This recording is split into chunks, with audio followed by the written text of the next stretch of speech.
എല്ലാവർക്കും നമസ്കാരം. സിമ്പിളായിട്ടൊരു ക്യാബേജ് തോരൻ തയ്യാറാക്കാം. 4 പേർക്ക് സെർവ് ചെയ്യാൻ പാകത്തിനുള്ള ക്യാബേജ് തോരനാണ് തയ്യാറാക്കിയിട്ടുള്ളത്. ഒരു ക്യാബേജിൻ്റെ പകുതി ഭാഗമാണ് എടുത്തിട്ടുള്ളത്. ഇത് ആദ്യം ചെറുതായൊന്ന് അരിഞ്ഞെടുക്കണം. ചോപ്പറിലോ അല്ലെങ്കിൽ ഗ്രേറ്റ് ചെയ്തെടുക്കാം, ചോപ്പ് ചെയ്തെടുക്കാം, അതുപോലെ കത്തി വെച്ചതുപോലെ വളരെ നൈസായിട്ട് അരിഞ്ഞെടുക്കാം.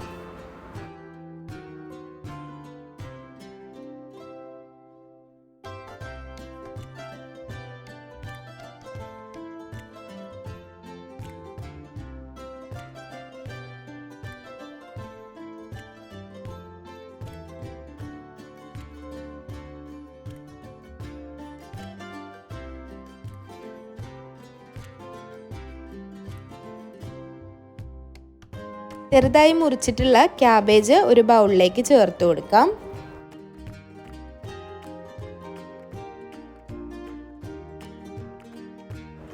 ഇതിലേക്ക് 3 പച്ചമുളക്, എരിവിന് ആവശ്യമായിട്ടുള്ള പച്ചമുളക് ചേർക്കാം. ഒരു മിനിമം 3 എണ്ണമെങ്കിലും ചേർക്കാം. ഒരു 5 ചെറിയുള്ളി ചെറുതായി മുറിച്ചത് ഇതിലേക്ക് ചേർത്ത് കൊടുക്കാം.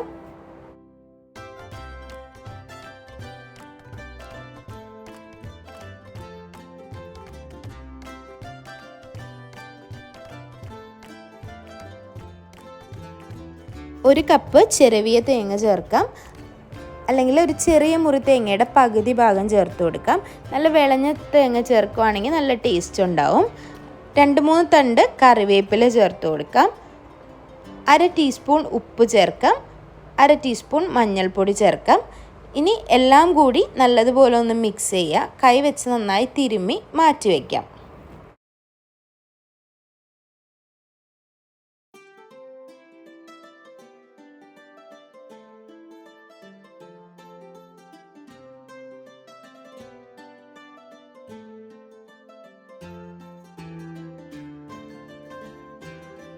മിക്സ് ചെയ്തതിന് ശേഷം ഒരു പാൻ ചൂടാക്കി അതിലേക്കൊരു 2 ടേബിൾ സ്പൂൺ വെളിച്ചെണ്ണ ഒഴിച്ചു കൊടുക്കാം.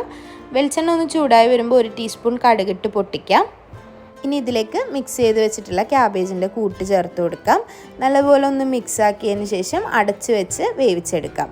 ഏകദേശം ഒരു 5 മുതൽ 7 മിനിറ്റ് വരെ ചെറിയ തീയിൽ വെച്ച് കൊടുത്താൽ മതി. ഇത് ആവശ്യത്തിന് വെന്ത് കിട്ടിയിട്ടുണ്ടാവും. ജീരകത്തിൻ്റെ ടേസ്റ്റ് ഇഷ്ടമുള്ളവരാണെന്നുണ്ടെങ്കിൽ ഇതിലേക്ക് ഒരു 1/4 ടീസ്പൂൺ ജീരകം പൊടിച്ചത് ചേർത്ത് കൊടുക്കാം. അടച്ച് വെച്ച് ചെറിയ തീയിൽ വേണം ഒന്ന് വേവിച്ചെടുക്കാൻ. വെള്ളമൊന്നും ചേർക്കാത്തതുകൊണ്ട് തന്നെ ഇടയ്ക്കൊന്ന് തുറന്ന് നോക്കി ഇളക്കി കൊടുക്കാൻ ശ്രദ്ധിക്കണം. ഒരിക്കലും തീ കൂട്ടി വെക്കാൻ പാടില്ല. ചെറിയ തീയിൽ വെച്ച് അടച്ച് വെച്ച് തന്നെ വേവിച്ചെടുക്കാം.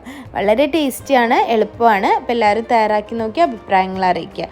വീഡിയോസൊക്കെ ഇഷ്ടമാകുന്നുണ്ടെങ്കിൽ ലൈക്ക് ചെയ്യുക, ഷെയർ ചെയ്യുക, സബ്സ്ക്രൈബ് ചെയ്യുക. അതുപോലെ നിങ്ങളുടെ ഫ്രണ്ട്സിനും ഫാമിലിക്കും ഈ ഒരു വീഡിയോ ഇഷ്ടമായിട്ടുണ്ടെങ്കിൽ ഷെയർ ചെയ്ത് കൊടുക്കുക. അപ്പോൾ ഇനിയും നല്ല നല്ല റെസിപ്പികളായിട്ട് കാണാം. അതുവരേക്കും താങ്ക് യു.